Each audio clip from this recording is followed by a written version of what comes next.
அதாவது இன்னைக்கு இது ஒரு பெரிய ஒரு பிரச்சனையாக விஸ்வரூபம் எடுத்துக்கொண்டு இருக்குது. இது நாளுக்கு நாள் இந்த தற்கொலை அப்படிங்கிற விஷயம் ஜாஸ்தி ஆயிட்டே போகுது. எப்போ ஒரு ஒரு சராசரி மனிதன் தற்கொலைக்கு முயற்சி எடுக்கிறான் அப்படின்னா, இப்ப நமக்கு ஒரு பிரச்சனை வருது. அந்த பிரச்சனை என்னால சால்வ் பண்ண முடியும் அப்படின்னா சால்வ் ஆகி அதுல இருந்து வெளியில வந்துடுறீங்க. பெரிய பிரச்சனை வருது. அப்ப இதை நான் சால்வ் பண்றதுக்கு இன்னும் கொஞ்சம் முயற்சி எடுத்து கஷ்டப்பட்டு அதை நம்ம சால்வ் பண்றோம், வெளியே வந்துடுறோம். தீர்க்கவே முடியாத ஒரு பிரச்சனை எனக்கு வந்துருச்சு. இப்போ நான் ஒரு கார்னருக்கு தள்ளப்பட்டிருக்கேன். இதுக்கு மேல என்னால இந்த பிரச்சனைய என்னால தீர்க்கவே முடியாது அப்படிங்கிற ஒரு காலகட்டத்துக்கு ஒரு மனிதன் தள்ளப்படுகிறான். உலகத்துல அந்த மாதிரி ஒரு எட்ஜுக்குள்ள நீங்க போயிட்டீங்க. இப்ப இந்த பிரச்சனையோட இது எனக்கு தீரவே தீராது, கடைசி வரைக்கும் இதனோட தான் நான் வாழ்ந்தே ஆகணும், ஆனா இதை வாழ்றதுக்கு நான் தயாரா இல்லை. அப்ப இதுல இருந்து தப்பிக்கிறதுக்கு நான் என்ன வழின்னு பார்த்தா எனக்கு வழியே இல்லை. உயிரை எடுப்பதை தவிர வேற வழி இல்லைங்கிற ஒரு ஒரு ஒரு கார்னருக்கு நீங்க போயிடுறீங்க. அந்த நேரத்துல அந்த பிரச்சனையில இருந்து தப்பிக்கிறதுக்கு ஒருத்தன் தற்கொலை செய்து கொள்கிறான். இதுதான் நடக்குது. நல்லா ஒண்ணு புரிஞ்சுக்கங்க. இதுல ரெண்டு விஷயம் இருக்கு. ஒண்ணு, ஒரு பிரச்சனைங்கிறது என்னைக்குமே ஒரு தீர்வு இல்லாமல் ஒரு பிரச்சனை இந்த அண்ட சராசரத்துல வரவே வராது. ஒரு பிரச்சனை இன்னைக்கு வருது அப்படின்னாலே அது கூட ஒரு தீர்வுன்னு ஒண்ணு இருக்கும். இதுக்கு பேரு தான் டுவாலிட்டின்னு சொல்லுவோம். நல்லா புரிஞ்சுக்கணும். எந்த ஒரு பிரச்சனைக்கும் ஒரு தீர்வு இருக்குது.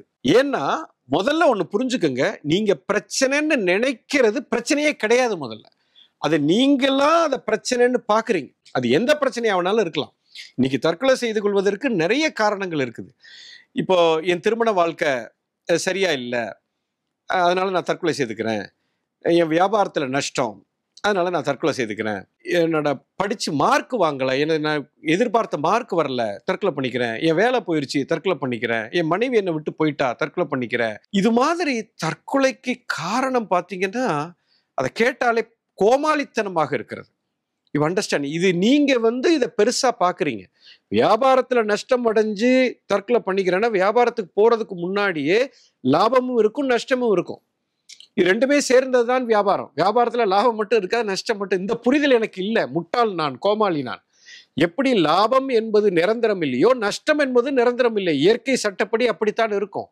பரீட்சையில நான் ரேங்க்கும் வாங்கலாம், ஃபெயிலும் ஆகலாம், மார்க்கும் வரலாம், மார்க் இல்லாமல், இது ரெண்டுமே இருக்கும். எந்த இயற்கையில இருக்கக்கூடிய அதுல ரெண்டு விஷயம் இருக்கும். லாபமும் இருக்கும், நஷ்டமும் இருக்கும். இரவு இருந்தால் பகல் இருக்கும், சந்தோஷம் இருந்தால் துக்கம் இருக்கும், வாழ்வு இருந்தால் சாவு இருக்கும், பிறப்பு இருந்தால் இறப்பு இருக்கும். இதுக்கு பேரு டியூவாலிட்டின்னு பேரு. அடிப்படையில லைஃப்ல பிரச்சனை என்று ஒன்று இருந்தால் தீர்வுன்னு ஒன்று இருக்கும், தீர்வுன்னு ஒன்று இருந்தால் பிரச்சனை என்று ஒன்று இருக்கும். இந்த புரிதல் உங்களுக்கு இல்லை. இது ஒரு முட்டாள்தனம், ஒரு கோமாளித்தனம். இதுதான் ஃபண்டமெண்டல். நீங்க தெளிவாக அத்தனை பேரும் நம்ம வாழ்க்கையில எப்பயுமே ஒரு விஷயத்தை கையில் எடுப்போம். ஆனா இதுல ஒண்ணு எனக்கு வேணும், இன்னொன்னு வேண்டாம். இது ஒரு கோமாளித்தனம். You understand? ஒரு விளையாட்டு விளையாடுறீங்க, விளையாட்டு விளையாடுறோம் அப்படின்னா அதுல ரெண்டு விஷயம் கட்டாயம் நடக்கும். ஒன்னும் உங்களுக்கு வெற்றி கிடைக்கும், இல்ல தோல்வி கிடைக்கும். இது சிம்பிள் காமன் சென்ஸ். வெற்றி அடையணும்னு எனக்கு ஆசை, ஆனா தோல்வி கட்டாயம் வரும் இல்லையா? வர்றதுக்கு வாய்ப்பு இருக்கு. இப்ப நான் வெற்றி அடைஞ்சா என்னுடைய எதிராளி தோல்வி அடைகிறான், அவன் தோல்வி அடைந்ததுனால நான் வெற்றி அடைகிறேன். வெற்றியும் தோல்வியும் ரெண்டும் ஒண்ணுதான். வாழ்வும் சாவும் ஒன்றுதான், ஏற்றமும் இறக்கமும் ஒன்றுதான், லாபமும் நஷ்டமும் ஒன்றுதான். இந்த அடிப்படை உண்மை புரியாதவன் தான் பிரச்சனையை பிரச்சனையாக பார்க்கறான். இல்லாட்டி இதை நீங்க லைஃப் சிச்சுவேஷனா தான் பார்ப்பீங்க. முதல்ல அங்கேயே ஒரு பெரிய தவறு நடக்கிறது, உங்களுடைய புரிதலில் மிகப்பெரிய தவறு நடக்கிறது. ஒரு திருமணம் என்ற ஒரு அக்ரிமெண்ட்டுக்குள்ள போறீங்க, இது உடையலாம். பரீட்சைன்ற ஒரு விஷயத்துக்குள்ள நுழையும் போது ஃபெயில் ஆகலாம், மார்க் வரலாம், மார்க் வராமல் போகலாம். இது ரெண்டுமே சாத்தியம்ங்கிற ஒரு அறிவோடு தான் நான் உள்ள போகணும். இது முதல் தவறு. புரிதல் இல்லாதது ஒரு பெரிய தவறு. சரியா? சரி, இப்ப எனக்கு ஒரு பிரச்சனை விட்டது, இதுக்கு தீர்வே இல்லை அப்படின்னு நான் தள்ளப்படுற நேரத்துல தற்கொலை தான் ஒரே தீர்வு அப்படின்னு நீங்க நினைக்கிறீங்க. இப்போ நல்லா புரிஞ்சுக்கோங்க. இப்ப பிரச்சனை, நீங்க என்ன செய்றீங்க? உங்களுக்கு ஒரு எக்ஸ்ட்ரீம் பிரச்சனை, அதுக்கு ஒரு தீர்வு உங்களுக்கு தெரியல, சொல்யூஷன் உங்க கண்ணுக்கு தெரியல, அடுத்தவனுக்கு அது தெரியும், ஆனா உங்களுக்கு அது தெரியல. நீங்க இதுக்கு சொல்யூஷன் இல்லைன்னு நினைச்சு நீங்க என்ன பண்றீங்க தெரியுமா? உங்க உடம்பை கொல்லுகிறீர்கள். நல்லா புரிஞ்சுக்கங்க. தற்கொலைங்கிறது ஒரு பூச்சி மருந்து சாப்பிட்றீங்க, தூக்கு போட்டு தொங்குறீங்க, இல்ல மேல இருந்து குதிக்கிறாங்க. அ உடம்பு போய் விடுகிறது. அப்ப உயிர் வந்து பிரிந்து விடுகிறது. ஸோ நீங்க ஒரு முற்றுப்புள்ளி வச்சுட்டீங்க அப்படின்னு நீங்க நினைக்கிறீங்க. ஃபர்ஸ்ட் இதுல 2 விஷயம் இருக்கு. ஒண்ணு, பிரச்சனை உங்க உடம்புலயா, பிரச்சனை மனதிலயான்னு பார்த்தா 99% இன்னைக்கு தற்கொலை செய்றவர்கள் மனதில் தான் பிரச்சனை. வியாபாரத்துல நஷ்டம். உடம்புல ஒண்ணும் பிரச்சனை, உடம்பு நல்லா தான் இருக்கு. ஆனா என் மனசுல ஒரு வியாபாரம், ஒரு தொழில்னு நான் செஞ்சேன். அதுல நான் ஒரு தவறோ, ஏதோ ஒண்ணு செஞ்சுட்டேன். எனக்கு லாபத்துக்கு பதிலா நஷ்டம் வந்துருச்சு. தொடர முடியாது. இப்ப என்ன கொன்னுட்டேன்னா, நான் இந்த பிரச்சனையிலேருந்து தப்பிச்சிடுறேன். இதுல தவறு. என்னை தற்கொலை செய்து கொள்கிறோம். இப்ப பிரச்சனை மைண்ட்ல இருக்கு. ஆனா நான் மைண்ட தான் கொல்லணும். எங்க பிரச்சனை இருக்கோ அங்க தானே நீங்க கொல்லணும். ஆனா நீங்க மனதை கொல்லாமல் நீங்க எதை கொல்றீங்கன்னா, உடம்பை கொல்லுகிறீர்கள். You understand? ஏன்னா வாழ்க்கையை முடிச்சுக்கிறோம். இது பெரிய தவறு. உங்களுடைய மனதில் ஏற்பட்ட பிரச்சனையை, தீர்வை மனதில் தான் காண வேண்டும். மனதை கொல்லுங்க, கத்தி எடுத்து அதை குத்துங்க, மனம் இல்லாமல் போங்க, மனம் மற்ற நிலைக்கு போங்க, தியானத்துக்குள்ள போங்க, பல வேலை பண்ணலாம் ஸ்ட்ரெஸ்ல இருந்து வெளியில வர்றதுக்கு. ஆனா நீங்க மனதை கொல்லாமல் உடலை கொள்கிறீர்கள். இப்ப என்ன நடக்குதுன்னா, நீங்கள் மனதில் ஏற்படுத்திய காயம் உங்களை விட்டு போகாது. சூட்சுமத்தன்மையில் உங்க உயிரோட கலந்து நீங்க உடம்ப கொன்னு தூக்கி போட்டுட்டீங்க. உடம்பு செத்து போச்சு, எரிச்சு போயிடாங்க. இந்த உயிர் கூட நீங்க செய்த கர்ம வினை உங்க கூட பயணிக்கும். இந்த பயணிக்கிறது மட்டும் இல்ல, உங்களுக்கு கொடுக்கப்பட்ட பிரச்சனைக்கு நீங்க தீர்வு காணாததுக்கு உங்களுக்கு ஒரு தண்டனை. அந்த பிரச்சனையும் உங்க கூடவே தான் வரும். அடுத்த பிறவியில அது தொடர்ந்து உங்க கூட வரும். அது கூட இன்னொரு பெரிய கர்மாவை பண்ணியிருக்கீங்க. என்ன கர்மானா, உங்க கர்ம வினையை தீர்க்கிறதுக்கு இந்த உடலை ஏதோ ஒரு சக்தி கொடுத்தது அல்லவா, அதை நீங்க தீக்காம அந்த உடலை நீங்க அழிச்சிட்டீங்க. அது பெரிய கர்மா. இது கொலை குற்றத்தை விட 1000 மடங்கு உங்களுக்கு தண்டனை உறுதி. இதுல நீங்க தப்பிக்கவே முடியாது. சோ ஏற்கனவே உங்களுக்கு இருந்த பணப்பிரச்சனை ஒரு பிரச்சனை, அல்லது கணவர் பிரச்சனை, ஸ்கூல் பிரச்சனை, அது ஒரு பெரிய கர்மா. அதை தீக்காம உடலை கொன்னு இருக்கீங்க. இது கூட தற்கொலை என்ற ஒரு கர்ம வினை உங்களோட சேர்ந்து விடுகிறது. இது 1000 மடங்கு உங்களுக்கு ஒரு பாதிப்பை ஏற்படுத்தி அடுத்த பிறவியில உங்களை வச்சு செய்யுங்க. இதை விட 100 மடங்கு நீங்க பிரச்சனையில சிக்குவீங்க. அப்பவும் நீங்க தற்கொலைக்கு போனீங்கன்னா அதுக்கு அடுத்த பிறவி இன்னும் மோசமாக போகும். இது ஒரு பெரிய ஒரு தொடர் குற்றமாக மாறிவிடும். இது கொலை குற்றத்தை விட மோசம். நல்லா கவனிங்க. கொலை வந்து எவ்வளவு பெரிய தப்பு நல்லா புரிஞ்சுக்கோங்க. இப்ப நான் வந்து இன்னொருத்தரை கொலை பண்றேன். இப்ப நான் ஒரு கணவன் வந்து மனைவியை கொலை பண்றாரு, இல்ல ஒரு எதிரி வந்து ஒருத்தன் வந்து இன்னொருத்தனை போய் கொல்ல போறான் அப்படின்னா, கத்தி எடுத்து அவனை குத்த போறேன். அப்ப குத்த போகும்போது அவன் என்ன பண்ணுவான், அந்த எதிராளி நீங்க கத்தியை குத்த வரும்போது தடுத்து நிறுத்துவான். அப்ப ஒரு சக்தி உயிரை எடுக்க போகிறது, இன்னொரு சக்தி அதை எதிர்க்கிறது. அப்ப அந்த இடத்துல ஒரு சண்டை நடக்கிறது. அப்ப அந்த கொலையை நிறுத்துவதற்கு அங்கே ஒரு சக்தி இருக்குது. You understand? அப்போ கொலை, அதை மீறி நீங்க கொலை பண்றீங்க. அப்போ ஒரு எதிர்ப்பாக அங்கே இருக்கிறது. அதுவே ஒரு பெரிய கர்மா தான் கொன்றது. ஆனா தற்கொலையில பாருங்க, நானே என்னை கொன்று கொள்கிறேன்.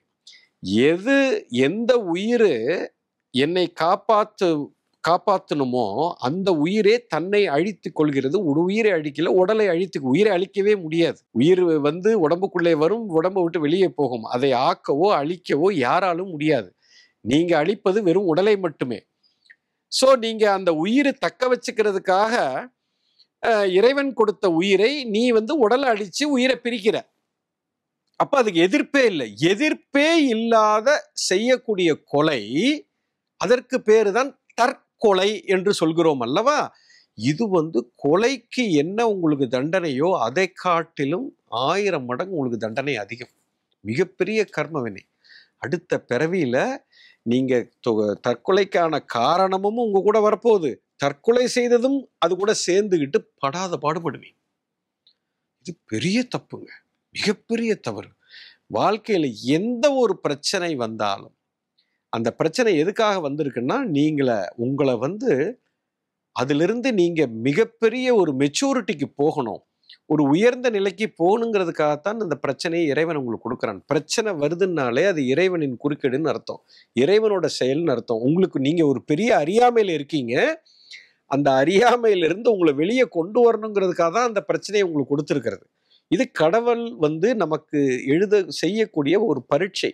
அந்த பரீட்சையை ஃபேஸ் பண்ணணும், அந்த பரீட்சையை எழுதணும், அதை பாஸ் பண்ணணும். பரீட்சையை கிழிச்சு போட்டுட்டு வெளியில போகக்கூடாது, தற்கொலை பண்ணிக்க கூடாது. இதுதான் நம்ம செய்யக்கூடிய மிகப்பெரிய தவறு. இதுக்கான தண்டனை, பெரிய தண்டனை உங்களுக்காக காத்துக்கிட்டு இருக்கு. இதை தெளிவா புரிஞ்சுக்கங்க. தற்கொலை செய்யணும்னு நினைக்கிறவங்க தயவு செய்து ஒரு விளையாட்டுக்கு கூட அப்படி நினைக்காதீங்க. அப்படி யாராவது செய்யணும்னு நினைச்சாலும் இந்த உண்மையை தெளிவாக அவர்களுக்கு புரிய வைங்க. உங்களுக்கு எந்த ரைட்டும் கிடையாது. இறைவன் கொடுத்த இந்த பிறப்பு நீங்க கேட்கல, யாரோ ஒரு சக்தி உங்களுக்கு கொடுத்துருக்கிறது. அதை பறிக்கிறதுக்கு உங்களுக்கே ரைட்டு கிடையாது. உங்களை கொல்றதுக்கு உங்களுக்கு ரைட்டு கிடையாது. யார் உங்களுக்கு அந்த சுதந்திரத்தை கொடுத்தது? முதல்ல இந்த உடம்பே உங்களுது கிடையாது, உயிரும் உங்களது கிடையாது. அப்படின்னா அந்த உடலும் உயிரையும் பிரிப்பதற்கு உங்களுக்கு எந்த ரைட்டும் கிடையாது. இது இயற்கை சட்டப்படி மிகப்பெரிய தவறு. சமுதாய சட்டத்திலும் இது தவறாகத்தான் கருதப்படுகிறது. அதை காட்டிலும் பெரிய தவறு இது. ஸோ இந்த சிந்தனை வந்தாலே மிகப்பெரிய கர்ம வினை என்று தான் சொல்லணும். ஸோ இன்னைக்கு வந்து வாழ்க்கையில் நிறைய நம்ம சொசைட்டியில் பார்க்குறோம். நிறைய பேர் வாழ்க்கையில் மிகப்பெரிய கஷ்டத்துக்கு உள்ளாகி, அது பெரிய கஷ்டம் சின்ன கஷ்டம்னு ஒன்றும் இல்லை, அதை ஃபேஸ் பண்ணுங்க. அந்த கஷ்டம் வரும்போதே அதை ஃபேஸ் பண்ணுங்க. ஒரு கணம்தான். எனக்கு தெரிஞ்சு தற்கொலை பண்ணிக்கிறவங்க அத்தனை பேருமே தற்கொலை பண்ணி அவங்க அந்த சித்திரவதை அனுபவிச்சுட்டு அந்த சாகிறதுக்கு முன்னாடி ஒரு சில கணங்கள் அவங்க கஷ்டப்படுவாங்க. அப்போவே அவங்களுக்கு அந்த ரியலைசேஷன் வந்துருங்க. ஐயோ நான் தெரியாமல் பண்ணிட்டேனே அப்படிங்கிற அந்த அந்த ஒரு புரிதல் வந்துவிடும். ஆனால் அதுக்கு கைமீறி போய்விட்டு அவங்க இறந்து போகிறார்கள். சில பேர் வந்து தற்கொலை முயற்சியில் அவங்கள அறியாமலே பொழைச்சி வந்தவங்களெல்லாம் நம்ம பார்த்துருக்கோம். அவங்க அப்படியே அழுது கதறி அழுது, ஐயோ நல்ல வேளை நான் பொழைச்சிட்டேன், நான் தெரியாமல் ஒரு தப்பு பண்ணிட்டேன்னு வருத்தப்பட்டவங்க நிறைய பேர் இருக்கிறார்கள். You understand? அந்த மாதிரி சூழ்நிலையில். ஸோ இது வந்து ஒரு பெரிய கர்மா. இதை வந்து மனித ரீதியாகவும் சரி, இல்லை ஆன்ம ரீதியாகவும் சரி, இல்லை இயற்கை சட்டத்திலும் சரி, இல்லை சமுதாய சட்டம், எந்த சட்டத்திலும் இது ஏற்கப்பட மாட்டாது. ஸோ இந்த புரிதல் உங்களுக்கு இருந்தால் இந்த மாதிரி நினைப்பே வச்சுக்காதீங்க. எப்பேற்பட்ட பிரச்சனையாக இருந்தாலும் அது பெரிய பிரச்சனை இல்லை. உங்களுக்கு அது பெரிய பிரச்சனை. உங்களுக்கு நீங்கள் பெரிய பிரச்சனைங்க, இன்னொருத்தனுக்கு சின்ன பிரச்சனை. ஒரு குழந்தை வந்து மார்க் வாங்கலைன்னு தற்கொலை பண்ணிக்குது. உங்களுக்கு அப்பாவுக்கு பார்த்தா அது காமெடியாக தெரியும். அது மாதிரி அப்பாவுக்கு ஒரு பிரச்சனை இன்னொருத்தருக்கு வந்து அது காமெடியாக தெரியும். ஸோ நீங்கள் இருக்கிற நிலைப்பாட்டில் அதை ஹேண்டில் பண்ண முடியல, அவ்வளோதான் பிரச்சனை. கடன் பிரச்சனை, ஒருத்தர் இறந்து போகிறான். எத்தனையோ கடனை வச்சுக்கிட்டு இன்னைக்கு யார் ரொம்ப ஜாலியாக வாழ்ந்துட்டு இருக்கிறாங்க. ஆயிரக்கணக்கில் கோடியில் கடனை வச்சுக்கிட்டு எதுக்கு நீங்கள் தற்கொலை பண்ணிக்கணும்? பைத்தியக்காரத்தனம். ஸோ எந்த காரணமாக இருந்தாலும் அது வந்து ஒரு ரிலேட்டிவ் டேர்ம் தான். நீங்க இருக்கிற நிலையில உங்களுக்கு அது பெருசா தெரியுது, பட் இயற்கையில அப்படி கிடையாது. தயவு செய்து அந்த மாதிரி ஒரு எண்ணத்துக்குள்ள போயிடாதீங்க. புரிந்திருக்கும்னு நினைக்கிறேன். எஸ்.